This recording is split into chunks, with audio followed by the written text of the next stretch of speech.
Okay, Assalamualaikum. Nani and family. Okay, family dia orang dalam 10 orang. So last year family dah sampai. Small family lah. Berdua kan.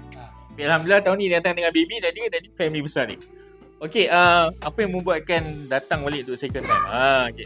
Oh, datang kat sini sebab studio ini adalah studio yang terbaik lah bagi saya. Alhamdulillah. Lepas tu dekat tak? Kalau dengan rumah saya memang dekat lah. 5 minit dah sampai kan. 5 minit? 5 minit Duduk kat mana? Cyber 10. Ya Allah, Cyber 10. Okay. Ini boleh jadi pelanggan Kita orang Cyber 9. And memang sangat convenient. Parking banyak kosong. So tak perlu nak risau pasal parking.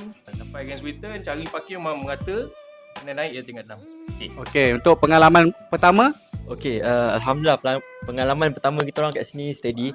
Abang cameraman kita pun sangat enjoyable and then support untuk bagi budak-budak cheers and everything.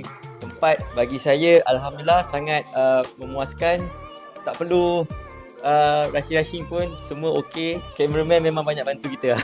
Okay, Itu prop yang penting. best ke tak best? Ada prop yang rare?